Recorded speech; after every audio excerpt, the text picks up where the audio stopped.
नमस्कार, देवभूमि के दंगल में आप सभी का स्वागत है। आपके साथ गरिमा वाजपेयी। आज बात करेंगे एआई वीडियो की कहानी जियाद शरणम गच्छामी की।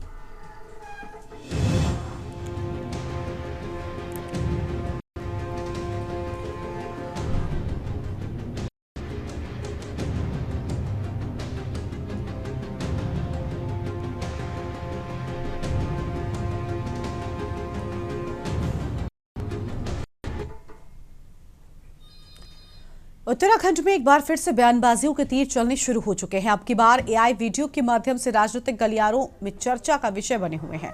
आपको बता दें कि उत्तराखंड राज्य सरकार लगातार प्रदेश में डेमोग्राफी बदलाव को रोकने के लिए कार्य कर रही है। अवैध अतिक्रमण, अवैध बस्तियां, अवैध निर्माणों पर दामी सरकार का एक्शन भी लगातार जारी है। इसके साथ ही तरह तरह के जिहाद के खिलाफ भी प्रशासन निरंतर सख्त रुख अपनाते हुए जा रहा है। वहीं आपको बता दें कि सरकार द्वारा बदलती डेमोग्राफी का कारण विपक्षी दलों को ही बताया जा रहा है। में आगामी 2027 के विधानसभा चुनावों से पहले भारतीय जनता पार्टी एक बार फिर एआई वीडियो जारी कर पूर्व में हुई कांग्रेस की कमियों को दर्शाने का काम का ठीकरा पूर्व मुख्यमंत्री कांग्रेस पार्टी के वरिष्ठ नेता हरीश रावत पर फूटती हुई नजर आ रही है। वायरल देवभूमि से खिलवाड़ बर्दाश्त नहीं के नाम से एआई वीडियो राजनीतिक गलियारों में तैर रहा है। यही वजह है कि वीडियो के माध्यम से एक बार दोबारा पूर्व में दिए गए हरीश रावत के बयानों को मद्देनजर रखते हुए 2027 के चुनावों में बैसाख बचाने की तैयारियों में भाजपा नजर आ रही है। इस वीडियो में कांग्रेस नेता हरीश रावत को कथित तौर पर लव जिहाद और जिहाद गच्छामी जैसे शब्दों के साथ दिखाया गया है। साथ ही धामी को बुलडोजर एक्शन के साथ जोड़कर प्रस्तुत भी किया गया है, जिससे प्रदेश में राजनीतिक बयानबाजियां भी शुरू हो गई हैं। आज इसी मुद्दे पर खास आपको रिपोर्ट दिखाते हैं, फिर चर्चा करेंगे। आगामी 2027 के चुनाव आने से पहले इस बार नई टेक्नोलॉजी के माध्यम से सत्ता पक्ष से लेकर विपक्ष तक इसका सहारा ले रहा है। हरीश रावत का एआई वीडियो वायरल होने के बाद विशेष समुदाय को लेकर हरीश रावत की तीखी टिप्पणी सामने आई है। चुनाव आने से पहले सभी राजनीतिक पार्टियां विशेष समुदाय का वोट भी लेना चाहती हैं, तो वहीं उन्हीं पर तीखी टिप्पणियां भी करने से चूक नहीं रही। भाजपा की माने तो प्रदेश में तुष्टीकरण की राजनीति की कोई जगह नहीं है। हरीश रावत के पुराने बयान व कार्यशैली इसी मानसिकता को दर्शाने का काम करती है। साथ ही न केवल हरीश रावत बल्कि पूरी कांग्रेस पार्टी का रवैया हमेशा से विशेष वर्ग को प्रोत्साहित करने का है। तो वहीं दूसरी ओर हरीश रावत भाजपा को समाज बांटने वाली पार्टी की संज्ञा देती हुई नजर आ रहे हैं। उनके अनुसार वो केवल वर्ग विशेष के नहीं अपितु इंसानों के पक्ष में बात करते हैं। हरीश रावत के द्वारा सरकार के अल्पसंख्यक मोर्चे के अलग विभाग बनाने पर भी सवाल खड़े किए गए हैं। मुस्लिम शरणम गच्छामि, मजार शरणम गच्छामि, लव जिहाद शरणम गच्छामि।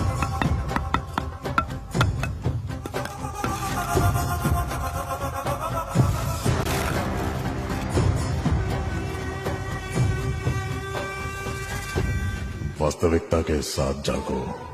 Bulldozer, bulldozer, bulldozer, bulldozer. मैं इंसानों के पक्ष में हूं और भाजपा इंसानों को बांटती है। और जिस तरीके से मुझको चित्रित करते हैं, मेरे कुछ मित्रों ने कुछ चित्र जो है श्री धामी जी के पूर्वजों के भी डाले हैं और उन्होंने भी वही टोपियां पहन रखी हैं और वही वस्त्र अंग वस्त्र के रूप में पहना है जो मैंने पहने हैं। तो यदि उनका वो वस्त्र पहनना सामाजिक सद्भाव है, तो हरीश रावत का उस वस्त्र को पहनना तुष्टीकरण कैसे हो सकता है? सत्यता यह है कि भाजपा तुष्टीकरण की राजनीति करती है और आज यदि वो तुष्टीकरण की राजनीति नहीं कर रहे हैं तो अल्पसंख्यक मोर्चा क्यों बनाया है? देखिए, कांग्रेस का हमेशा एक इस देश के प्रति एक तुष्टीकरण का जो भाव रहा है, वही कहीं न कहीं हरीश रावत जी ने भी अपने अनेक बयानों में और जब वो मुख्यमंत्री थे तब भी उन्होंने इस प्रकार के जो कार्य किए हैं, तो उसके कारण से जो उनका वीडियो आया है, तो वो वीडियो कोई ऐसा असत्य नहीं है। उनकी मानसिकता यही है कि तुष्टीकरण के नाते ही कांग्रेस आगे बढ़ना चाहती है। उत्तराखंड भाजपा ने जारी किया एआई वीडियो में हरीश रावत की आवाज भी डाली। भाजपा ने अपने सोशल मीडिया अकाउंट पर ये एआई वीडियो जारी किया है। वीडियो में पूर्व सीएम हरीश रावत की आवाज एआई से तैयार की विधानसभा चुनाव में भले ही वक्त हो, लेकिन तकनीक न जाने आगामी चुनाव को किस दिशा में ले जाएगी, ये भी देखना होगा। भाजपा उत्तराखंड ने अपने फेसबुक पेज से जारी में कहा कि सत्ता के लालच में अंधी कांग्रेस ने हमेशा सिर्फ अपनी कुर्सी देखी है, चाहे उसके लिए देवभूमि की पवित्रता को दांव पर ही क्यों न लगाना पड़े। वोट बैंक के लालच में कांग्रेस ने पहाड़ की डेमोग्राफी ही बदल कर रख दी थी। भाजपा सरकार में एक एक अवैध घुसपैठियों का हिसाब होगा और उन्हें बाहर रास्ता दिखाया जाएगा। देवभूमि की संस्कृति और डेमोग्राफी से खिलवाड़ बर्दाश्त नहीं किया जाएगा, जिस पर अब सभी राजनीतिक दलों की प्रक्रिया जारी है। बात फिर वहीं मैं लेके आ रहा हूं, भारतीय जनता पार्टी परेशान है, किसान बेहाल है। 2-2 भर्ती घोटाले 22 और 25 में हो गए। महिलाओं के ऊपर अपराध बढ़े, अंकिता से शुरू हुआ था संतरेसा तक और उधम सिंह नगर, फिर चंपावत और सल्ट तक, उत्तरकाशी की 4 SC/ST की बहनों का बलात्कार तक, उस पर इनके पास जवाब नहीं है। 2-2 भर्ती घोटाले का जवाब नहीं है, तो वो क्या कर रहे हैं? थूक जिहाद, लव जिहाद, लैंड जिहाद, धर्म परिवर्तन, इसके अलावा उनके पास राजनीति करने को कुछ है ही नहीं। बिना हिंदू मुसलमान किए हुए भारतीय जनता पार्टी की राजनीति शुरू नहीं होती, ना उनका खाना पचता, ना उनको नींद आती है, क्योंकि उसी एक ही चीज के आधार पर वो जीतना चाहते हैं, लोगों को बरगला के, लोगों को धर्म का नशा देकर। लेकिन बच्चों की नौकरी, बेरोजगारी, भर्ती घोटाले ना हो, किसान परेशान ना हो, महिलाओं के ऊपर अत्याचार ना हो, इस बारे में उनके पास कोई भी प्लानिंग नहीं है। साथियों, भाजपा के सोशल मीडिया अकाउंट पर एक वीडियो आजकल तेजी से वायरल हो रहा है, जिसमें कांग्रेस के पूर्व सीएम हरीश रावत जी का AI एक ऑडियो वायरल हो रहा है, जिसमें जो है एक ऑडियो साउंड भी साथ में चल रहा है, जिसमें लव जिहाद, जिहाद शरणम गच्छामि जैसी जो है आवाजें सुनाई दे रही है, और जिसमें जो है भाजपा कहती नजर आ रही है कि ये जो उत्तराखंड की डेमोग्राफी चेंज हुई है, इसके पीछे कहीं ना कहीं कांग्रेस का हाथ है। देखिए, देश दुनिया में अब चुनाव जो हैं वो सोशल मीडिया के ग्राउंड पे ज़्यादा लड़े जा रहे हैं और धरातल पर कम। अब उत्तराखंड में भी इसी की एक वानगी देखने को मिल रही है, जिस प्रकार से एक वीडियो जो AI के द्वारा बनाया गया है, जिसमें पुष्कर सिंह धामी जो उत्तराखंड के मुख्यमंत्री हैं, उनको बुलडोजर बाबा के रूप में दिखाया जा रहा है, जो अवैध अतिक्रमण के रूप में धार्मिक चिन्हों को नष्ट कर रहे हैं। और वहीं कांग्रेस के जो पूर्व मुख्यमंत्री हैं हरीश रावत, उनको विशेष समुदाय प्रेम के उसमें प्रतीक के रूप में इसमें दर्शाया जा रहा है। देखिए, बात हरीश रावत जी की नहीं है, बात है कांग्रेस की सोच की, बात है कांग्रेस की नीति की, बात है कांग्रेस की मानसिकता की। जो लोग खुद शरणम गच्छामी हो, वो अगर दूसरों पे आरोप लगाएं, जो खुद मुस्लिम यूनिवर्सिटी का समर्थन करते हो, जो खुद जुम्मे की छुट्टी देते हो, ऐसे लोग अगर भारतीय जनता पार्टी के सनातन धर्म पर आरोप लगाने का काम करेंगे, तो मुझे लगता है कि वो हर तरीके से शरणम गच्छामी है। चाहे लैंड जिहाद की बात करें, चाहे थूक जिहाद की बात करें। कुल मिलाकर विधानसभा चुनाव में भले ही वक्त हो, लेकिन तकनीक न जाने आगामी चुनाव को किस दिशा में ले जाएगी। ऐसा माना जा रहा है कि भाजपा सहित अन्य पार्टियां भी AI टेक्नोलॉजी का इस्तेमाल आगे 2027 के चुनाव में करने जा रही हैं। ऐसा प्रतीत हो रहा है, जो कि सरकार में हुए कामों और जनता की परेशानियों को आम जनता के बीच आसानी से पहुंचने में मददगार साबित हो सकता है। AI टेक्नोलॉजी के साथ अब राजनीतिक पार्टियों ने इसके लिए अपने सेल भी तैयार कर लिए हैं। ऐसे में AI टेक्नोलॉजी से आम जनता को राजनीतिक पार्टियों के कामों को दर्शाने और जनता की आवाज को भी सुनने समझने में कितना कामयाब 2027 के चुनाव में होगा, ये देखना बाकी है। Uttarakhand desk report.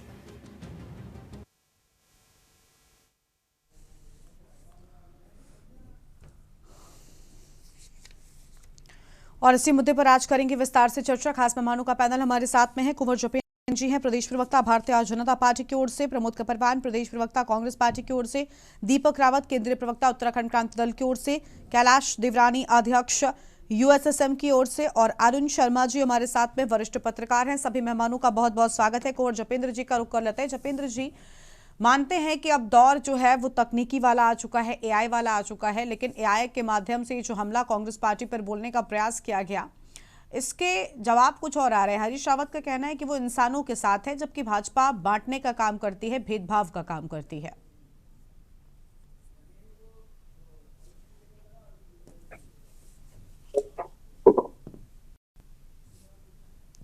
जपेंद्र जी, आवाज मिल रही है आपको?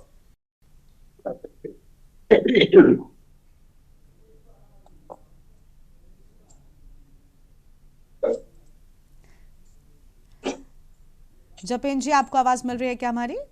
जी आ रही है आवाज। बोलिए सर।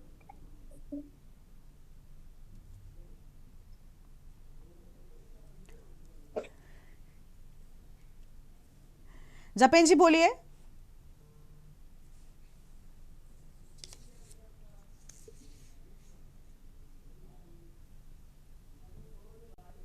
जपेन जी आवाज मिल रही है क्या आपको? ठीक है, मुझे लगता है जपेन जी तक आवाज नहीं पहुंच पा रही है, उनके पास वापस से लौटेंगे। और मेहमान है उनका रुख कर लेते हैं। प्रमोद कपरवान जी हमारे साथ में, प्रदेश प्रवक्ता कांग्रेस पार्टी की ओर से। स्वागत है आपका प्रमोद जी। प्रमोद जी क्या कहना चाहेंगे? इस एआई वीडियो के माध्यम से क्या कहने का प्रयास भारतीय जनता पार्टी का है?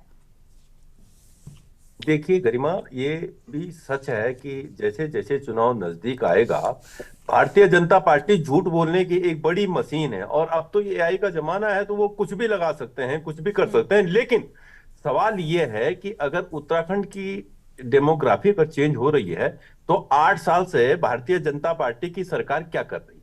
इनसे ये प्रश्न पूछा जाना चाहिए। यदि ये मानते हैं कि इस प्रदेश के अंदर कांग्रेस ने गलत काम किए हैं, तो फिर आखिर जिन्होंने गलत काम किए, चाहे वो कांग्रेस हो या कोई भी हो, आखिर ये 8 वर्षों से उन गलत काम करने वालों को दंडित करने का काम इन्होंने क्यों नहीं किया? भाई किसी भी दल में कोई भी गलत काम कर सकता है, इसमें कोई दो राय नहीं है कि व्यक्ति से गलतियां होती हैं। लेकिन आप भारतीय जनता पार्टी से ये पूछिए कि 8-9 वर्षों से आप सिर्फ बयानबाजी करेंगे, आप सिर्फ जो है कभी थूक जिहाद, कभी लब जिहाद, कभी लैंड जिहाद, कभी मजार जिहाद, इस तरह से जिहाद जिहाद करके आखिर आप क्यों लोगों को भ्रमित करना चाहते हैं? आप ये बताएं कि आपने इस प्रदेश में बेरोजगारों के लिए क्या किया? आपने इस प्रदेश के स्वास्थ्य बदहाल स्वास्थ्य व्यवस्था के लिए क्या किया? आप ये बताएं, इनसे ये पूछिए। अब चूंकि ये काम तो करते नहीं है, 7-8 साल से जो है अपना 8-9 साल पूरे हो गए, और 9 वर्षों में अगर देखें तो भारतीय जनता पार्टी ने झूठ बोलने के सिवाय और सिर्फ मंदिर और मस्जिद, हिंदू और मुसलमान, गाय और गंगा के सिवाय इन्होंने कुछ भी काम करने का काम नहीं किया। और स्थिति यह है कि गंगा की स्थिति दयनीय है, गाय की स्थिति दयनीय है, और जो हिंदू की ये बात कर रहे हैं उनकी स्थिति आप देख रहे हैं। तो भारतीय जनता पार्टी का एक ही मकसद होता है, लोगों को भगाना, लोगों को लड़ाना, लोगों को जो है किसी भी तरह से भ्रमित करना। और चुनाव के टाइम पे आप देख ही रहे हैं बिहार में जिस तरह से अभी जीतनराम मांझी जी कह रहे हैं कि मैंने जिलाधिकारी को बोल करके 2700 वोटों से जो है उसको उस समय जितवा दिया था, अब ये जीत हो नहीं पाएगी। तो इस प्रदेश और देश के अंदर वोट चुराने का काम ये प्रदेश के अंदर भारतीय जनता पार्टी कर रही है। भारतीय जनता पार्टी ये जो ये झूठ की मशीन है, जो ये एक बड़ा झूठ का तंत्र है, और बार बार हरीश रावत जी को जिस तरह से बदनाम करने का ये काम करते हैं, तो ये इनको आने वाले समय में इनको जनता माफ करेगी नहीं। और जिस तरह से बड़े गले फाड़ फाड़ करके ऐसा लगता है कि झूठ इतना सफाई से बोलने का काम करते हैं कि ऐसा लगता है कि ये बिल्कुल जो है बहुत ही सत्यवादी होंगे। तो भारतीय जनता पार्टी के लोग बेशरम लोग हैं। भारतीय जनता पार्टी बेशरमों की पार्टी है, झूठों की पार्टी है, जो अपने काम के बलबूते पे चुनाव जीत करके आना नहीं चाहते। एक बार 52 विधायक राज्य के लोगों ने दिए, एक बार 47 विधायक लोगों ने दिए, लेकिन जब चुनाव का वक्त आता तो सिर्फ और सिर्फ हिंदू मुसलमान के नाम पर चुनाव लड़ते हैं, और चुनाव जीतने के लिए जो है हिंदू मुसलमान लोगों को भ्रमित करते हैं। अगर आप पे दम है तो आप अपना जो है काम के बलबूते आप चुनाव में आए, और चुनाव जीत करके आप जो है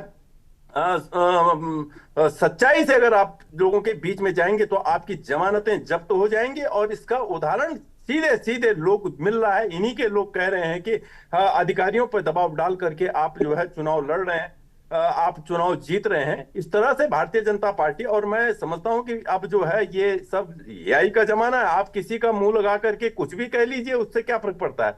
लेकिन सच्चाई ये है, भारतीय जनता पार्टी से ये जरूर सवाल कीजिए कि यदि अगर इस प्रदेश की डेमोग्राफी चेंज है और आप जो है इस प्रदेश के खेनवार हैं, अगर आप इस प्रदेश की चिंता करते हैं, तो बताएं आपने कितने लोगों को दंडित करने का काम किया, कितने लोगों को आपने जो है उसमें सजा देने का काम किया, हम आपसे पूछना चाहते हैं। चलिए ठीक है, जपेन जी जवाब देना चाह रहे हैं। जपेन जी क्या कहना चाहते हैं? सर पहले तो इस एआई वीडियो के माध्यम से ठीक है आप किसी राजनीतिक शख्सियत पर हमला बोलिए, आप उनको घेरिए, लेकिन नहीं लगता कि एक समुदाय विशेष को भी निशाना बनाने का प्रयास किया गया है?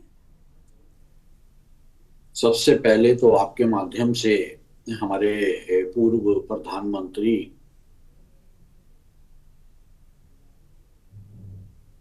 के स्मृति वर्ष की सभी को बहुत बहुत शुभकामनाएं। अटल बिहारी वाजपेयी जी का जिक्र हमें इसलिए भी करना आवश्यक हो जाता है कि जिस तरह से अभी हमारे कांग्रेस के साथी प्रवक्ता बोल रहे थे, इसी तरह से जब 2-3 सांसद हुआ करते थे भारतीय जनता पार्टी के, पहले जनसंघ होती थी, इसी तरह से ये मखौल उड़ाया करते थे भारतीय जनता पार्टी के नेताओं का, भारतीय जनता पार्टी की रीति का, भारतीय जनता पार्टी की नीतियों का। और तब ये भविष्यवाणी या माँ सरस्वती का वास अटल जी की उस पे था, तो उन्होंने एक बार कहा था कि वो दिन भी इस भारतवर्ष में आएगा जब भारतवर्ष की जनता सच को समझेगी, सच को जानेगी, सच को परखेगी और इस पूरे भारतवर्ष में भारतीय जनता पार्टी का शासन होगा। और भारतीय जनता पार्टी का शासन ही नहीं होगा, शासन तो कांग्रेस भी कर रही है, लेकिन भारतीय जनता पार्टी का सुशासन होगा और कुशासन का अंत होगा। तो ये लगभग आज 11 वर्ष हो गए हैं देश के अंदर उस सुशासन को, और यहाँ भी काफी लंबा समय हो गया, जैसे अभी हमारे कांग्रेस के साथी प्रवक्ता बोल रहे थे। तो आप जपेंद्र जी थोड़ा सा एक मैं आपके आप सच्चाई पे प्लीज, हमारा टर्म है, आप प्रमोद जी आप रुक जाइए। हाँ ठीक है जपेंद्र जी आप बोलिए। सहर्ष हमने उसे सुना, अब हम बोल रहे हैं, आपका टर्म आएगा, आपका मन करेगा। ठीक, बोलिए। तो आज जब भारतीय जनता पार्टी का सुशासन और अटल जी के उन वचनों को सार्थक करते हुए हम उस सुशासन को परिभाषित करने का काम राज्यों में भारतीय जनता पार्टी की सरकारें कर रही हैं, और उत्तराखंड में भी भारतीय जनता पार्टी की सरकार उसी सुशासन के तहत काम कर रही है। केंद्र में केंद्र की सरकार काम कर रही है, और जनता के भरोसे को कायम रखना और जनता के भरोसे के अनुरूप सुशासन के कार्यों को आगे बढ़ाना, ये एकमात्र लक्ष्य भारतीय जनता पार्टी का इस देश में रहा है और भविष्य में भी रहेगा। राष्ट्रीयता के साथ जोड़कर आपने बात करी तुष्टीकरण की, भाई भारतीय जनता पार्टी तो सभी को साथ लेकर चलती है, हिंदू, मुस्लिम, सिख, ईसाई। अब आप कहते हैं कि आप तुष्टीकरण की, आप अगर मुस्लिम्स के बीच में जाए तो आप ठीक हो गए, हम गलत हो गए। तो आप गलत इसलिए हो गए कि भारतीय जनता पार्टी जो हमारे भारतीय मुस्लिम्स हैं उन्हें ये एहसास दिलाती है कि भाई आप सब भारतीय मुस्लिम्स हैं, आप सब उस समय प्रेशर में आके या किसी भी परिस्थिति वर्ष आके आपने धर्म बदला, ठीक है, हम आपका आज आप जिस धर्म में हैं हम सम्मान करते हैं, लेकिन ये याद रखिए कि आप भारतीय मुस्लिम हैं। और कांग्रेस क्या कहती है कि आप बाबर के वंशज हैं, आप औरंगजेब के वंशज हैं, आप उन आतताइयों के वंशज हैं जिन्होंने तलवार के जोर पर आपका धर्म परिवर्तन कराया, कत्लो गारत का इतिहास लिखा, आप उनके रास्ते पर चले। तो ये फर्क है भारतीय जनता पार्टी में और कांग्रेस में। और जब भी सच सामने आता है, सच के ऊपर चर्चा होती है, इतिहास के ऊपर चर्चा होती है, तो भारतीय जनता पार्टी के इन कथनों के ऊपर कांग्रेस पार्टी अपना आपा खो बैठती है और फिर वही करती है जो उसका चरित्र है। चलिए ठीक है, लौटेंगे आपके पास में। और मेहमान हमारे साथ में है उत्तराखंड क्रांति दल की ओर से दीपक रावत जी हमारे साथ में लगातार बने हुए। दीपक जी क्या कहना चाहेंगे? लव जिहाद शरणम गच्छामी की चर्चा जो है वो जारी है, लेकिन मुझे लगता है कुछ चीजों को बिल्कुल दूर रखना चाहिए। अब राजनीति का स्तर भी इस निम्न स्तर तक जाएगा, क्या उम्मीद की गई थी कभी? जब आपने कोई कार्य किया ही ना हो किस प्रदेश के लिए, और जब आपको लगे कि जो 10 वर्षों से सरकार भारतीय जनता पार्टी की इस प्रदेश में चल रही हो, उसके बलबूते आपको 2027 आपकी वेतरणी पार नहीं होगी, तो फिर आप वही घिसे पिटे रटे रटाए मुद्दों पे आ जाएंगे जो भारतीय जनता पार्टी एक नैरेटिव सेट करना चाहती है इस प्रदेश के इलेक्शन में 2027 से पहले। 10 वर्षों से भारतीय जनता पार्टी की सरकार है, ये तो है नहीं कि 1 साल पहले आई हो, 2 साल पहले आई हो। तो आप निश्चित आप लगातार इस प्रोग्राम में आपने लगातार इस बात को नोट किया होगा, पिछले 1 वर्षों से जब से वो एक राष्ट्रीय चैनल में पिछले 2 वर्ष पहले एक चैनल चला था कि अवैध मजारों वाला, उसी दिन हमें समझ में आ गया था कि भारतीय जनता पार्टी आने वाले वर्षों में एक तरीके से नैरेटिव सेट करना चाहती है इस प्रदेश में। और उस प्रकरण के बाद कि 1000 2000 मजारें बन गई हैं उत्तराखंड में रातों रात, जबकि ये रातों रात नहीं बनी थी। ये रातों रात 2007 से 2012 में जब भारतीय जनता पार्टी की सरकार से प्रदेश में थी तब भी बन रही थी। उसके बाद पिछले 10 वर्षों में जब भारतीय जनता पार्टी की सरकार थी तब भी बन रही थी। लेकिन एक नैरेटिव सेट किया जा रहा था क्योंकि इनके पास कोई ऐसा मुद्दा नहीं था जिसे लेकर ये 2027 में लड़ सकते हैं। उसी की परिणति है गरिमा जी कि अब ये इस तरीके से आगे है कि विपक्ष के नेताओं के खिलाफ भी अब इस तरह के एआई के माध्यम से एक प्रचार चल रहा है। निश्चित रूप से हर राजनीतिक दल के अधिकार क्षेत्र है कि वो अपने विपक्ष को किस प्रकार से जनता के सामने उजागर करें या अपनी बात को स्पष्ट करें। लेकिन क्या इस प्रदेश में ये सबसे बड़ा मुद्दा है? क्या इस प्रदेश में बेरोजगारी मुद्दा नहीं है? क्या इस प्रदेश में पलायन मुद्दा नहीं है? क्या इस प्रदेश में अब तक जो हमारी परिसंपत्ति हमारा उत्तर प्रदेश से होना था वो मुद्दा नहीं है? क्या महिलाओं के पड़ते हुए अपराध मुद्दा नहीं है? पर आप देखिएगा ये सारे मुद्दे भारतीय जनता पार्टी के लिस्ट में नहीं है। ये चाहते हैं 2027 से पहले एक नैरेटिव सेट हो जाए, वो नैरेटिव हो हिंदू मुस्लिम का। मैं पूछना चाहता हूं, ये उत्तर प्रदेश में कहते हैं 80 और 20 की राजनीति होगी, तो उत्तराखंड में 80 और 20 की राजनीति आपको बताऊं, 80% पहाड़ी लोग मूल निवासी हैं और 20% यहाँ पर पहाड़ी है, चाहे वो मुस्लिम हो चाहे वो यूपी से आए हुए हो। तो क्या कभी उत्तराखंड क्रांति दल के मुंह से आज बात आपने सुना? हमने आज तक अपनी हमारे राजनीति बात को तुष्टिकरण की राजनीति को नहीं करा। हमने मूल निवासी की बात करी गरिमा जी। हमने कहा 9 नवंबर 2000 को इस प्रदेश में किसी भी धर्म का व्यक्ति हो, किसी भी जाति का हो, किसी भी वर्ग का हो, किसी भी संप्रदाय का हो, यदि वो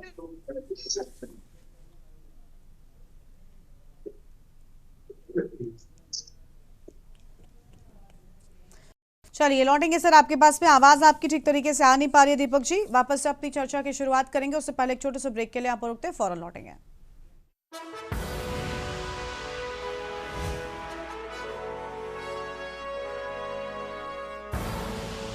आप देख रहे हैं के न्यूज, खबरों का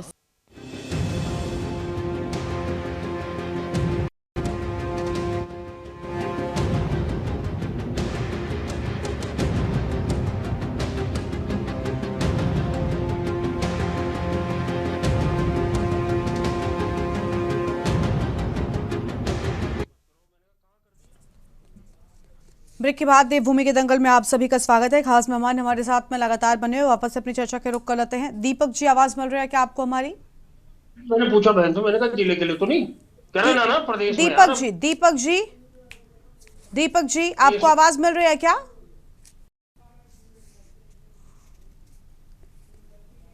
ठीक है, दीपक जी को आवाज नहीं मिल पा रही है। कैलाश जी का रुख कर लेते हैं। कैलाश जी हमारे साथ में लगातार बने हुए अध्यक्ष एसोसिएशन की ओर से। कैलाश जी क्या कहना चाहेंगे? जय हिंद गर्मा जी। आज की इस टीवी डिबेट में मैं आपके माध्यम से सबसे पहले तो देवभूमि उत्तराखंड उस आम जनमानस को जगाने का प्रयास करना चाहता हूं जो क्षेत्रवाद को छोड़कर दोनों राष्ट्रीय पार्टियों की अंधभक्ति लास्ट जो विगत 25 सालों से करते आ रहा। आज उत्तराखंड की राजनीति एक बेहद खतरनाक मोड़ पर खड़ी है और यह मोड़ विकास, रोजगार यह पलायन रोकने का नहीं, यह मोड़ डर, भ्रम और डिजिटल छल का। आज की राजनीति ने एक नया हथियार खोज लिया है, आर्टिफिशियल इंटेलिजेंस वीडियो। चेहरे बदलो, शब्द जोड़ो और भावनाएं भड़काओ और सच को इस तरह से तोड़ मरोड़ कर दिखाओ कि झूठ भी सच लगने लगे।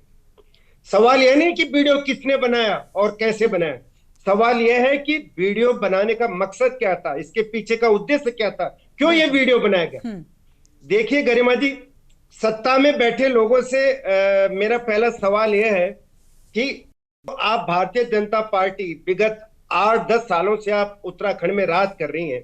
अगर आप सच में उत्तराखंड की डेमोग्राफी को लेकर इतनी ही चिंतित है तो यह चिंता चुनाव के 1 साल पहले ही क्यों जागती है आपके अंदर? पिछले 10 सालों में पलायन रुका नहीं, युवाओं को कोई रोजगार नहीं मिला, पहाड़ के स्कूल अभी भी बंद पड़े हुए हैं, अस्पताल जो है रेफरल सेंटर बने हुए हैं। क्यों उत्तराखंड का बेरोजगार सड़कों पर संघर्ष करने को मजबूर है? क्यों मेरा जैसा एक पूर्व सैनिक केवल गेट पर गार्ड बनकर रह गया है? क्यों महिलाएं देवभूमि की सड़कों पर जो है असुरक्षित है? कब तक धर्म, जाति, क्षेत्र के नाम पर गुमराह कर, डरा कर उत्तराखंड की जनता को आप चलते रहोगे? प्रशासन का बुलडोजर जो है सिर्फ और सिर्फ गरीब की झोपड़ी पर ही क्यों चलता है? सख्ती भूमाफियों, भ्रष्ट नेता और मंत्रियों पर क्यों नहीं होती? गरिमा जी, हकीकत यह है कि विगत 25 सालों से दोनों पार्टियों ने उत्तराखंडियत, जल, जंगल और जमीन का दोहन किया है। नेता जो प्रधान के लायक नहीं थे, वो आज कैबिनेट मंत्री बनकर अपना भंडार भरते जा रहे हैं, और उत्तराखंड का जो आम सीधा नागरिक है 2 जून की रोटी के लिए पहाड़ों से पलायन करने को मजबूर हो रहा है। मैं कांग्रेस से 2 टूक शब्दों में सवाल करना चाहता हूं, आप खुद को निर्दोष कैसे कह सकते हैं? आपके पुराने बयान, आपकी तुष्टिकरण की राजनीति, आपकी जो अस्पष्ट नीतियां, इन्हीं कमजोरियों ने आज भारतीय जनता पार्टी को यह नैरेटिव खड़ा करने का मौका दिया है। अगर आप कहते हैं कि हम इंसानियत की बात करते हैं, तो इंसानियत क्या सिर्फ भाषणों में है? नीतियों में क्यों नहीं दिखती? उत्तराखंड को एक स्पष्ट रोड मैप मिलना चाहिए था, जो तक आप लोगों ने, दोनों सरकारों ने नहीं दिया। और आज सबसे बड़ा अगर खतरा है तो सच और झूठ के बीच की रेखा का मिट जाना, ये सबसे बड़ा खतरा आज डेमोक्रेसी में है। आज यही से झूठे वीडियो बन रहे हैं, कल झूठे भाषण बनेंगे, परसों झूठे प्रचार भी होंगे, लेकिन इसके लिए आखिर जिम्मेदार कौन? क्यों ये सत्ता में बैठे हुए जो दल है, सरकार है, इस पर प्रतिबंध क्यों नहीं लगाती? क्यों इस पर कार्रवाई नहीं होती? क्यों सत्तारूढ़ विपक्ष दोनों इस प्रकार की झूठी आर्टिफिशियल वीडियो रूपी जो नाव है, इसका सहारा लेकर सत्ता रूपी जो है वैतरणी पार करना चाहते हैं?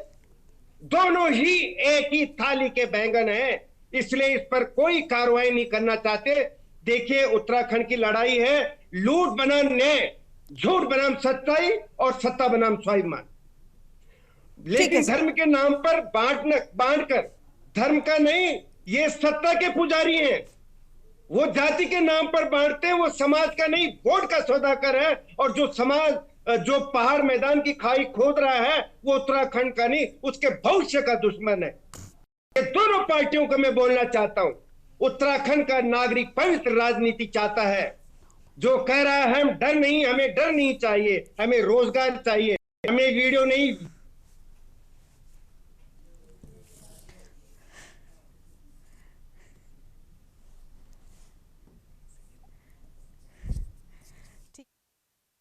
आवाज नहीं मिल पा रही है और मेहमान है उनका रुख गलत है।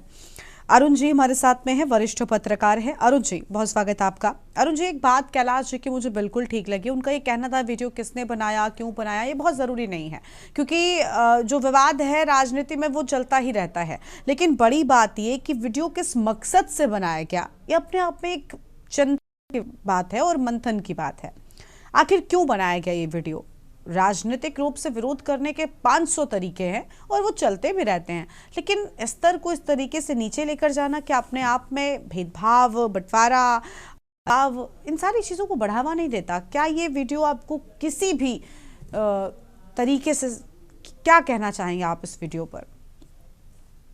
देखिए गरिमा, क्योंकि अब आने वाले 1 साल के अंदर राज्य में चुनाव की घोषणा हो जाएगी, या जैसी अपुष्ट सूचनाएं मिल रही हैं कि हो सकता है कि चुनाव समय से पहले हो जाए, ये भी सूचना है।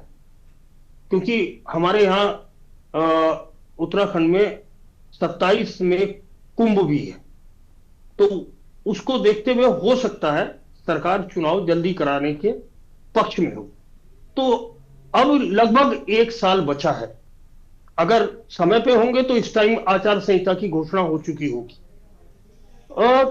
अब 1 साल में मुझे लगता है कि कांग्रेस और भाजपा दोनों ही हर मोर्चे पर आगे रहने की कोशिश में लग गई, क्योंकि कांग्रेस ने अभी प्रदेश अध्यक्ष अपना बदला है और उसके साथ साथ कुछ और नियुक्तियां भी महत्वपूर्ण की हैं।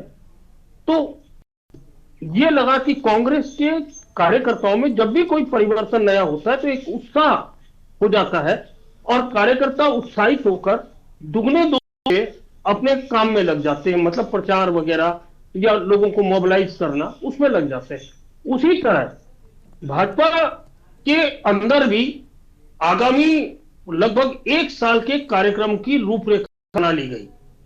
एक तो वो हमारे यहाँ SIR का प्री शुरू हो रहा है, तो भाजपा की कोशिश ये है कि उत्तराखंड ही नहीं, उत्तराखंड के बाहर जो प्रवासी हैं उनको भी ये संदेश दिया जा रहा है कि वो आए और अपने गांव में अपना वोट बनाए। वो रह कहीं भी सकते हैं, उनका वोट उनके गांव में होना चाहिए, और इसके लिए वो एक बड़ा अभियान शुरू करने जा रहे हैं। दूसरा जी, मेरी भाजपा के प्रदेश अध्यक्ष से बात हुई तो मैंने उनसे इस वीडियो के बारे में पूछा, तो उन्होंने पहले तो अनभिज्ञता जताई कि ये नहीं है, मेरी जानकारी में नहीं है, और दूसरा उन्होंने कहा कि अगर इस तरह का है तो नहीं जाना चाहिए, क्योंकि राजनीति में सुचिता होनी चाहिए और भारतीय जनता पार्टी इस तरह के प्रचार के बजाय विकास के एजेंडे पर चुनाव लड़ती है और उसी को लेकर विकास जाएगी। तो ये सारी चीजें हैं, लेकिन निश्चित तौर पर इस वीडियो से हरीश रावत जी को मुख्य धारा में आने का मौका मिले। अब आप देखिए, उनको टारगेट करके वीडियो बनाया गया, और जो हरीश रावत, क्योंकि हरीश रावत माहिर है खबरों में बने रहने के लिए, वो कुछ ना कुछ इस तरह के काम करते रहते हैं कि वो खबरों में बने रहे। तो इस वीडियो ने उनको भाजपा पे अटैक करने का एक मौका तो दिया, खासकर उसके अलावा ये भी हुआ है कि वो फिर से सुर्खियों में आ गए कि भाजपा ने केवल हरीश रावत पर अटैक किया और किसी पर अटैक नहीं किया।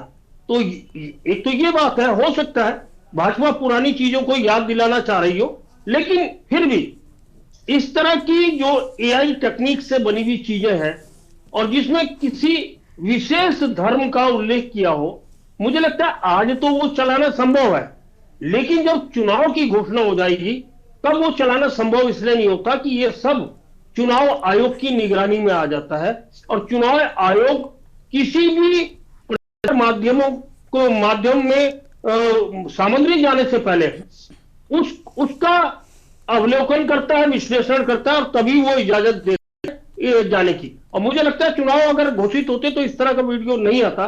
वो ये एक मौका मिल गया है भाजपा को, भाजपा के अति उत्साही कार्यकर्ताओं को, मैं ये भी नहीं कहूंगा पूरी भाजपा को, लेकिन कुछ कार्यकर्ताओं को ये मौका मिल गया जिन्होंने इसे प्रसारित किया, और हमें नहीं लगता कि आगे आने वाले समय में इस तरह के और वीडियो हमें देखने को मिलेंगे। जी गरिमा।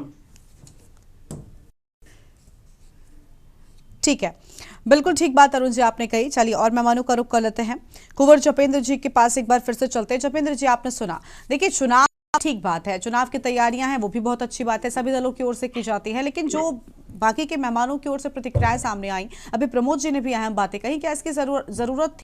देवभूमि कहते हैं, मुझे लगता है देवभूमि में राजनीति पहले मुद्दों की हुआ करती थी, लेकिन अब बढ़ते वक्त के साथ में जो मुद्दे हैं वो भी बदलते ही जा रहे हैं, ऐसा क्यों? देखिए, इस पे अध्यक्ष जी का वक्तव्य पहले ही आ गया है कि इस तरह से नहीं होना चाहिए था, नहीं होना चाहिए था मतलब नहीं होना चाहिए। एक राजनीति में सुचिता और विकास की राजनीति के विषय में उसी तर्ज पर भारतीय जनता आगे बढ़ा रही है। तो निश्चित तौर पर जब हम राजनीति करते हैं तो सबका एक अपना काम करने का तरीका। जपेंद्र जी माफी चाहते हैं, आज आपकी आवाज ठीक तरीके से नहीं मिल पा रही, मुझे लगता है कुछ नेटवर्क की समस्या है। जपेंद्र जी सॉरी, आपके पास लौटेंगे और मेहमान है उनका रुख कर लेते हैं। जपेंद्र जी आपकी आवाज नहीं मिल पा रही है, हम आपके पास दोबारा लौटेंगे, तब तक उसको ठीक कराने का प्रयास करते हैं। कैलाश जी को सुन लेते हैं, आज कुछ नेटवर्क प्रॉब्लम जपेंद्र जी आपकी तरफ। कैलाश जी कुछ कहना है आप? जी जी गरिमा जी, मैं ये बोल रहा हूँ, देखिए जो ये अपने आप तो आर्टिफिशियल जो इंटेलिजेंस के वीडियो ये अपने आप तो बन नहीं गए, इसको कहीं ना कहीं इनकी जो आईटी के एक्सपर्ट है इन्होंने बनाया है। और मैं एक उदाहरण देना चाहता हूं आपको स्पष्ट शब्दों में। देखिए, जब तक पारदर्शिता नहीं होगी ना, कोई भी चीज सही रूप से आप दिखा नहीं सकते। जब उत्तराखंड स्वाभिमान मोर्चा का इन लोगों ने क्या किया, वसूली गैंग के नाम से एक जो है बहुत बड़ा वो दिखाया फेसबुक में, और इतना बदनाम हमें कर दिया इन लोगों ने, जिसमें कि हमारे अध्यक्ष बॉबी पवार जी को वसूली गैंग का एक इन्होंने सरंगना दिखाया था। हम लोग एसएसपी के पास गए, बड़े बड़े अधिकारियों से मिले, लेकिन आज तक हम उस डिलीट नहीं करवा पाए। लेकिन जब हमने इनके अगेंस्ट में, अपने लोगों से इनके अगेंस्ट में ऐसे वीडियो चलाए तो उस पर फट से एक्शन हो गया। मेरा बोलने का मतलब ये है कि जो ये आर्टिफिशियल इंटेलिजेंस द्वारा जो वो बनाए जा रहे हैं वीडियो, इनमें सब सत्ताधारियों का हाथ है। एक दूसरे को कैसे डाउन किया जा सकता है, एक दूसरे को कैसे कमजोर किया जा सकता है। अरे तुम अच्छी राजनीति करो ना, पॉजिटिव वे में। अगर तुम्हें लड़ना है तो कैसे तुम जनता के दिल को जीत सकते हो, उस तरीके से जो है लोकतंत्र में लड़ाई लड़ो। तुम्हारा तो उद्देश्य ही कुछ और है ना, दूसरे को छोटा करो और उसके बाद बड़े होकर के आप चुनाव लड़ो। और मैं एक चीज स्पष्ट कहना चाहता हूँ गरिमा जी, देखो उत्तराखंड की जनता इतनी बेवकूफ नहीं है। उत्तराखंड की जनता सब जानती है। हमें अब ईमानदार नेतृत्व चाहिए, और उत्तराखंड का इन एआई वीडियो में से बदलने वाली नहीं है। उसे सत्य, साहस और स्वाभिमान की लड़ाई लड़नी है। वो चाहती है कि हमारे साथ ऐसे दल जुड़े कि जो एक संकल्प, नए विकल्प को लेकर के उत्तराखंड को एक नई राजनीति दे सके। अदरवाइज आने वाला 2027 आप साफ देखेंगे कि ये दोनों नेशनल पार्टियां जिस प्रकार से, जिस व्यभिचार से, भ्रष्टाचार से उत्तराखंड उठ रहे हैं, इनको साफ दूध और पानी का पानी। चलिए लौटते हैं आपके पास में, और मेहमान हमारे साथ जुड़े हुए हैं। दीपक रावत जी का रुख करेंगे। दीपक जी, आवाज मिल रही है आपको, क्या कहना चाहेंगे? कुल मिलाकर बात उसी स्तर की हो रही है। राजनीति अच्छी तो कभी नहीं थी, लेकिन अब इतनी बुरी कि खुद राजनीति करने वाले भी स्वीकार नहीं कर पा रहे हैं। गरिमा जी, जब भारतीय जनता पार्टी 10 साल से इस प्रदेश में शासन कर रही हो और आप मुद्दाविहीन हो, आपके पास उपलब्धि ना हो जो आपको 2027 में सबसे आगे रखे, तब आपकी मजबूरी बन जाती है कि आप हिंदू मुस्लिम करें। आप विपक्ष को इस तरह साबित करें, एक नरेटिव साबित करें, चाहे विपक्ष कांग्रेस हो, यूकेडी हो या कोई भी हो। ये भारतीय जनता पार्टी का चाल, चरित्र और चेहरा इस प्रदेश में देखा गया है और पूरे भारतवर्ष में देखा हुआ है। ये जो नया आया है आज ये कह रहे हैं हमने नहीं बनाया, क्या ये किसी समिति की बन गया? इनका आईटी सेल इतना स्वतंत्र हो गया है कि कोई भी वीडियो बनता है और उसको सार्वजनिक कर दे। ये वाटर टेस्टिंग कर रहे थे कि अगर इसका विरोध होगा तो माफी मांग लेंगे, और अगर वाहवाही हुई तो इसके जैसे और ज्यादा वीडियो बन जाएंगे। देखिए, कहीं ना कहीं पर यह बात देखी गई है कि भारतीय जनता पार्टी 2027 के चुनाव से पहले, मैंने आपसे पहले भी कि 2 साल पहले, अगर 1-1.5 साल पहले एक राष्ट्रीय चैनल में हजार मजारे रातों रात बन गई वाला प्रोग्राम नहीं आता तो भारतीय जनता पार्टी ये मुद्दा भी नहीं पकड़। अब भारतीय जनता पार्टी पिछले 1 वर्ष से लगातार प्रदेश में नैरेटिव सेट करना चाह रही है कि यहाँ के हिंदुओं को, यहाँ के सनातन धर्मियों को खतरा है। एक तरीके से डेमोग्राफी चेंज की जा रही है। तो मैं आपके माध्यम से पूछना चाहता हूँ, पिछले 10 वर्षों में सरकार की थी, तब इनके जितने नेता थे विपक्ष में बैठे हुए, जितने विधायक थे, वो क्या अंधे, गूंगे, बहरे बैठे हुए थे क्या, या गांधारी की तरह पट्टी लगा दी थी इन्होंने? मैं आपसे पूछ रहा हूँ, 2007 से 2012 में इनके 2-3 मुख्यमंत्री रहे इस प्रदेश में, तब क्या यहाँ पर मजारें नहीं बनी? तब यहाँ पर डेमोग्राफी चेंज नहीं हुई? ये कैसे संभव है कि जब सिर्फ कांग्रेस की सरकार हो तभी डेमोग्राफी चेंज हुई हो, और जब भारतीय जनता पार्टी की सरकार हो तब ऐसा कोई भी प्रकरण ना हुआ हो?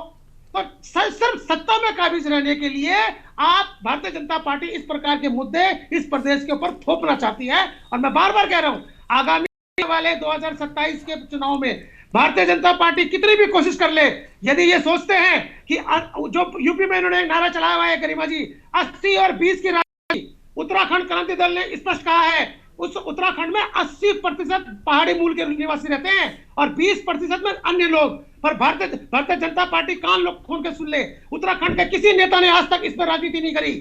उत्तराखंड के किसी भी नेता ने, और ना ही हमने कभी इसको मुद्दा बनाया कि यहाँ पर हमने मुद्दा बनाया है मूल निवास को। गरिमा जी, हमने मुद्दा बनाया है कि जो व्यक्ति मूल निवासी है, चाहे 9 नवंबर 2000 से पहले यहाँ पर रहता हो, चाहे यूपी में रहता था, यदि उसका 1950 का यहाँ है, हमने उसको मुद्दा बना रखा है। हमने कभी वर्ग विशेष राजनीति करी ही नहीं। ये भारतीय जनता पार्टी का चाल, चरित्र, चेहरा है कि जब इनको सियासी तो मुनाफा चाहिए होता है तो ये हिंदू मुस्लिम करने लग जाती है, लेकिन ये काट की हांडी बार बार नहीं चढ़ती। गरिमा जी, आप ही कहती हैं कि जनता इनको सपोर्ट करती है, जरूर करती है गरिमा जी, क्योंकि आज इनके सबसे ज्यादा विधायक हैं, लेकिन ज्यादा दिन तक नहीं। एक कहावत है गरिमा जी कि कबीर जी का कि राम नाम जप और राजनीति में वोट को अपना करना, ये समझ लीजिए इनका एक नियम बना हुआ है कि आप राम नाम जपिए और कुछ मत करिए, इनके अलावा इनके पास कोई मुद्दा नहीं। ये आना है तो काम के मुद्दे पे आइए। ये यूसीसी लाए गरिमा जी, इन्होंने यूसीसी में क्या बोला कि हिंदू जो लड़कियां हैं वो बचेंगी। ये कालनी भी लाए, राजनीतिक रूप से कालनी में यदि कोई है जो भगवा वस्त्र धारण कर का लूट कर रहा है तो भारतीय जनता पार्टी है। लेकिन ये उसमें भी एक विशेष वर्ग को लेके आए, ये थूक जिहाद में मजा लेके आए। यहाँ तक कि जो नकल में भी इन्होंने पूरा प्रयास करा भारतीय जनता पार्टी ने कि इसको नकल जिहाद का नाम दिया जाए। ठीक है, जपेन जी कुछ कहना चाहते हैं, जपेन जी कुछ कहना चाहते हैं। चलिए जपेन जी जवाब दे रहे हैं, जपेन जी को सुनते हैं, फिर अरुण जी के पास जाएंगे। जपेंद्र जी बताइए। जागरूक है वो इन मसूमों में नहीं आने ली। ठीक है, अब जपेंद्र जी से जवाब सुन लीजिए। ठीक है, आप जवाब सुन लीजिए। हाँ बोले जपेंद्र जी। ये हमारे यूकेडी के प्रवक्ता ने कितना बड़ा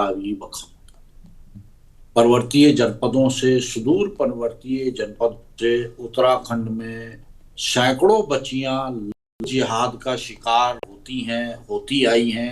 भारतीय जनता पार्टी का कार्यकर्ता आवाज उठाता है, डूब मरना चाहिए इन्हें चुल्लू वाले पानी में। इतनी बड़ी बड़ी पहाड़ और पहाड़वाद की बातें करते हैं ऑन स्क्रीन। दूसरी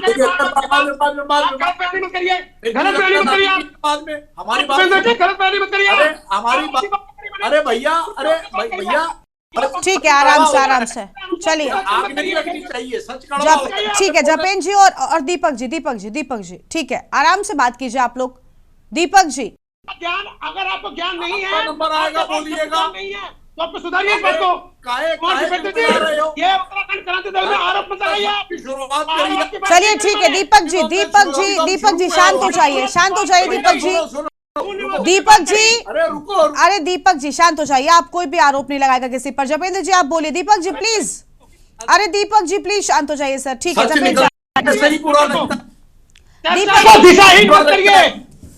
दीपक जी प्लीज शांत हो जाइए, प्लीज दीपक जी को शांत प्लीज।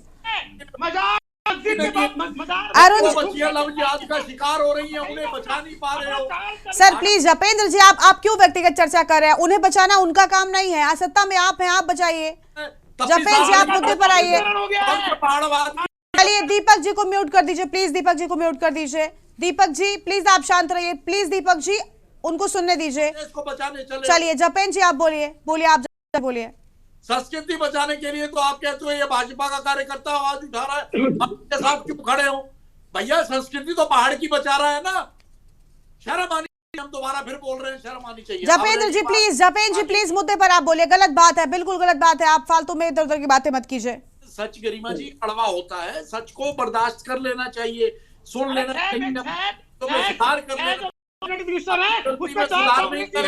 देखिए आप लोग आपस में विवाद मत कीजिए प्लीज, मुद्दे पर बात कीजिए प्लीज। दीपक जी प्लीज शांत रहिए प्लीज सर। चलिए जपेंद्र जी से कंप्लीट कीजिए वरना मैं दोनों को नहीं बोलने दूंगी। चलिए बचाने का काम ही भाजपा कार्यकर्ता कर रहा है, तो क्यों करता है तुम्हारी नजरों में? क्यों कर रहा है? कुमार जी किसने दी आपको ठेकेदारी? किसने दी आपको ठेकेदारी? अरे दीपक जी हो गया सर, आपने सारे आरोप लगाए अभी बाकी के दलों पर, क्या उनको सच मान लिया जाए आपके बयान से? नहीं ना, तो उनके कहने से आपके ऊपर भी लगे आरोप सच नहीं हो जाते। अब चुप रहिए प्लीज, आप लोग चुप रहिए। Deepak ji please sir mute, Deepak ji को म्यूट कीजिए। दीपक जी प्लीज अब आप बीच में नहीं बोलेंगे सर, समय बेकार मत कीजिए, और मेहमान भी आए हुए हैं। दीपक जी शांत हो जाइए, मतलब बस शांत हो जाइए। जपेंद्र जी आप जल्दी से बोलिए। जी देखिए ऐसा हो रहा है, जब ये आलोचना करते हैं तो हम आराम से सुनते हैं, तो जब हमारा बोलने का टर्म हो भैया बाद में हमें गलिया लेना ना यार। चलिए जपेंद्र जी अब आप मुद्दे पर आइए। आप वरिष्ठ प्रवक्ता होकर इस तरीके का व्यवहार करेंगे मुझे आपसे उम्मीद नहीं है। जपेंद्र जी मुद्दे पर आइए, कोई व्यक्तिगत टिप्पणियां नहीं होंगी। गरिमा जी हम किस बात का सवाल, किस सवाल का जवाब दे बताइए। आप क्या कह रहे थे? आपने उंगली उठाई थी जब दीपक जी कुछ कह रहे थे, सवाल का जवाब था, और व्यक्तिगत बयानबाजियों से बचिए। अब बताइए अब क्या आपको दूसरा सवाल? व्यक्तिगत बयानबाजी से बचिए। आप बताइए कि आखिर इस तरीके के वीडियो एक तरफ आपने कह दिया कि भाई हमारी तरफ से जारी नहीं किया गया, ये क्या बचकानी हरकत क्यों है? विश्व की सबसे बड़ी पार्टी से आप खुद को कहते हैं। जो मामला है तो निश्चित तौर पर उस पे हमारे सभी लीडर्स के बयान आ गए, वक्तव्य आ गए, और निश्चित तौर पर भाजपा की रीति नीति इस राष्ट्र को और प्रदेश को बनाने की है, उसके तहत ही निश्चित तौर पर हम लोग आगे बढ़ रहे हैं। उस रीति नीति और विकास की परंपरा के चलिए ठीक है, राजनीति में भारतीय जनता पार्टी का चरित्र केवल और केवल यही है। ठीक है चलिए जपेंद्र जी देखिए आज मुझे लगता है आप तैयारी के साथ नहीं बैठे, आपकी आवाज भी ठीक तरीके से पहुंच पा रही है, लौटेंगे हम आपके पास में। चलिए अरुण जी का रुख कर लेते हैं। अरुण जी, देख रहे हैं आप राजनीति मतलब हर स्तर पर, हर प्लेटफॉर्म पर क्यों आखिर इस तरीके की स्थितियां हो रही हैं? मैं कई बार कहता हूं कि आप उत्तराखंड की जनता को बेवकूफ नहीं समझ सकते। बिल्कुल। जो पिछले 3 चुनाव से, 3 लोकसभा चुनाव से और 2 विधानसभा चुनाव से लगातार भारतीय जनता पार्टी के पक्ष में अपना जनादेश दे रही है। देखिए, उससे कोई चीज नहीं है। जितनी भी पॉलिटिकल पार्टी है ये जनता की अदालत में जाती है और जनता जिसे पसंद करती है उसके काम पर उसके और इसीलिए पिछले 3 लोकसभा चुनाव जिस तरह से भारतीय जनता पार्टी ने जीते, उससे सबक लेने की जरूरत है। बाकी लोगों को सीखने की जरूरत है कि आखिर वो कौन से काम है या कौन सा प्रचार का तंत्र है जिसके जरिए भारतीय जनता पार्टी सफलता। ये सीखने की बात तो दूर, अब केवल क्रिटिसाइज पर उतरेंगे और जमीन पे कहीं है नहीं, दावा 27 के चुनाव जीतने का करेगा, तो मेरे ख्याल से ना तो जनता को इस पर विश्वास होता है, ना हम जैसे लोगों को होता है जो पिछले 40 साल से राजनीति का विश्लेषण कर रहे हैं। तो कहीं ना कहीं अपने गिरे में रख के देखना होगा कि आखिर हम कितने पानी में हैं। गले गले तक है या गले से ऊपर हो गया या अभी घुटनों तक भी नहीं पहुंचा है। तो ये सारी चीजें हैं। निश्चित और एक बड़ी बात जो इस डिबेट से निकल कर आई है, मुझे लगता है सारे लोगों ने और कुंवर जपेन जी ने भी इस वीडियो के ऊपर एतराज जताया है और उन्होंने साफ कहा है कि पार्टी ने इसमें सफाई दे दी है और भविष्य में इस तरह के आर्टिफिशियल इंटेलिजेंस से बने हुए वीडियो जारी नहीं होंगे। तो मेरे ख्याल से इस बात को मान लेना चाहिए। जी गरिमा। लेकिन अरुण जी, एक बात आप कि इस बात को मान लेना चाहिए, भविष्य की बात हम छोड़ दें, अगर सिर्फ भूतकाल पर ही नजर डाल लें तो कई सारे एआई जनरेटेड वीडियोस इसके पहले भी अन्य प्रदेशों में भी पोस्ट किए गए हैं जिनके माध्यम से वार पलटवार हुआ है। तो ये कैसे मान लिया जाए? आप एक जिम्मेदार, आप विश्व की सबसे बड़ी पार्टी खुद को कहते हैं, आप उभरते हुए नेता होने के दावे करते हैं, कई सारी उपलब्धियां आप गिनाते हैं, उसके बाद ये गैर जिम्मेदारी भरा रवैया कैसे एक्सेप्ट कर लिया जाए? वो भी उस स्थिति में जब आप खुद को इतना तुरमशा बताते हो तो फिर वहां पर जिम्मेदारी भी उतनी बढ़ जाती है। और मुझे लगता है कि राजनीतिक स्तर इस तरीके से बिल्कुल नहीं गिरना चाहिए और वही हाल हो रहा है। टीवी पर भी आप देखिए ना किस तरीके से आपस में वाद विवाद शुरू हो जाता है। अभी जपेंद्र जी ही थे जो उनकी आवाज नहीं आ रही थी ठीक तरीके से, लेकिन वक्तव्य में उन्होंने सबसे पहले अटल जी का जिक्र किया कि अटल जी के समय की राजनीति का एक अंश मात्र फॉलो करता है आज के समय पर कोई भी, खुद अटल जी की पार्टी में। तो ये विचार करना भी तो जरूरी होगा। अरुण जी। बिल्कुल बिल्कुल गरिमा, देखिए भारतीय जनता पार्टी हमेशा से अपने को दूसरों से अलग बताती, तो जब बताती है तो वो दिखना भी चाहिए। केवल कहने से काम नहीं चलेगा, उसका पालन भी होना चाहिए। और चूंकि देखिए अब चुनाव है तो चुनाव में बहुत सारी चीजें, पिछला चुनाव हमने विधानसभा देखा था, वो मुस्लिम यूनिवर्सिटी और जुम्मे की छुट्टी पे चढ़ गया था और उसमें हरीश रावत को मुंह की खानी पड़ी थी। तो वो सामने है चीजें सारी। और जब कांग्रेस के बहुत सारे लोगों ने ओपन डिबेट में स्वीकार किया था, भले ही आज हरीश रावत ये दावा करें कि उन्होंने नहीं बोला, लेकिन कांग्रेस के बहुत सारे लोगों ने ओपन डिबेट में ये माना था कि हाँ इस तरह की बात उन्होंने की थी। तो उसका उन्हें खामियाजा भी भुगतना पड़ा, क्योंकि इस देवभूमि की जनता को मैं बार बार कहता हूं कि बहुत जागरूक जनता है। हमारा जो लिटरेसी रेट है बहुत आगे है, हमारे से बहुत ज्यादा लोग फौज में या बाहर काम करते हैं नौकरियों में, तो वो कम से कम वो जागरूकता की वजह से। ठीक है, और जो आज की तारीख में कम्युनिकेशन का युग है, रेडियो टीवी सब देखते हैं, समाचार सब सुनते हैं, आज की तारीख में घटना दुर्घटना हो जाए 1 मिनट नहीं लगता, वो पूरी दुनिया में पता लग जाता है कि कैसे हुआ। तो उन सारी चीजों को देखते हुए निश्चित तौर पर जनता की अदालत में जब जाएंगे तो सब साफ हो जाएगा। ठीक है, बिल्कुल जनता की अदालत में सच सामने आ जाएगा और जनता ही न्याय करती है पार्टियों के साथ में। अब वो क्या करते 27 में, चलिए वो देखना होगा कि जनता को कितने तरीकों से भ्रमित किया जा सकता है। उसके ही कहीं ना कहीं जो दांव है वही राजनीतिक दल खेलते रहते हैं। अध्यक्ष यूएसएसएम के कैलाश जी लगातार हमारे साथ में बने हुए। कैलाश जी, अभी आपने डेमोग्राफी का जिक्र किया था, आपने कहा कि भाई कैसे है कि सिर्फ कांग्रेस के वक्त में चेंज हो गई और बीजेपी के वक्त में नहीं चेंज हुई, जबकि दो ही जनों ने राज किया। तो ये आखिर क्यों हुआ? अब ये चुनाव से ठीक पहले डेमोग्राफिक चेंज का टर्म है, ये काफी चर्चा में है। क्या ये डेलिबरेटली लेकर आया गया है या वाकई इसकी चिंता है प्रदेश सरकार को? देखिए गरिमा जी, मैं यही साफ जो मैं कहना चाहता हूँ, दोनों ही राजनीतिक पार्टियों को किसी प्रकार की कोई चिंता नहीं। ये तो खाली एक वोट बैंक बनाने का साधन है, कभी राम के नाम पे, कोई हिंदू के नाम पे, कभी मुस्लिम के नाम पे। भी आप जब कुछ काम करेंगे तो उसके नाम पे आप वोट मांगेंगे ना।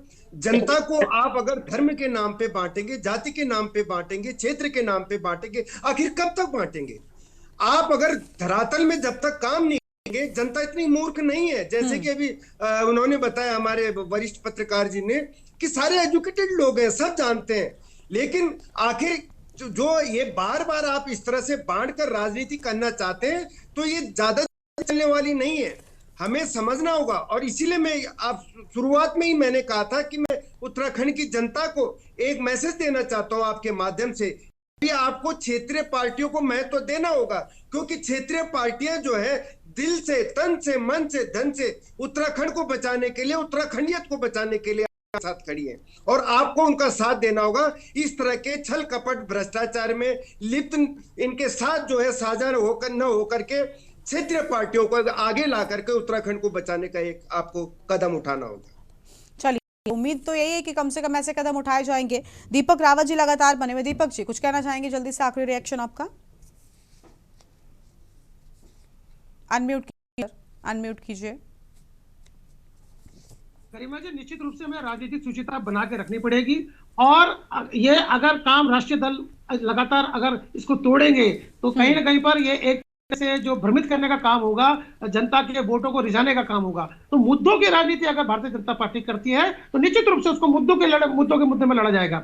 रही बात, अरुण जी ने एक बात कही थी, तो निश्चित रूप से प्रयासरत होते हैं, तो हम उसको स्वीकार करते हैं कि अगर भारतीय जनता पार्टी लगातार जीत रही है, लेकिन वो पक्ष भी देखना चाहिए कि जब भारतीय जनता पार्टी राष्ट्रीय स्तर में नहीं लड़ पाई तो तब किसी ने उसको ये नहीं बोला था। जिस अहंकार की बात गरिमा जी ये कहते हैं कि कांग्रेस ने तब कहा था कि सिर्फ 2 ही सदस्य हैं इनके, आप ही के चैनल में कितनी बार इनके प्रवक्ताओं ने कहा कि यूकेडी वो है जिसके पास एक पार्षद तक नहीं है। तो तब ये क्या कौन सा रोल रहे होते हैं? तब ये उसी रोल में होते हैं जिस रोल में कांग्रेस थी जब राष्ट्रीय स्तर में संसद में सिर्फ 2 सदस्य थे। चलिए देखिए, कुल मिलाकर राजनीति करने के लिए दल मैदान में उतरे हैं, लेकिन कम से कम उसका स्तर इस कदर न गिराया जाए कि आम जनता के बीच जाने में भी आपको शायद शर्म आने लगे, क्योंकि जिस तरीके से AI जनरेटेड वीडियो में एक विशेष समुदाय करने की कोशिश की गई कुछ नेताओं के माध्यम से, उनके जरिए, वो पूरी तरीके से गलत है। बहुत शुक्रिया आप सभी मेहमानों को हमारे साथ चर्चा में आने के लिए और अहम जानकारी के लिए। तो देवभूमि से खिलवाड़ बर्दाश्त नहीं होगा, ये जनता की ओर से भी कहा गया और साथ ही साथ उन राजनीतिक दलों की ओर से भी जो इस AI जनरेटेड वीडियो लेकर निंदा जता रहे हैं। बड़ा सवाल ये कि आखिर राजनीति का स्तर देवभूमि में भला क्यों गिरता जा रहा है। दंगल में आज उतना ही। तमाम बड़ी खबरों के लाभ देखते हुए के न्यूज़ इंडिया। नमस्कार।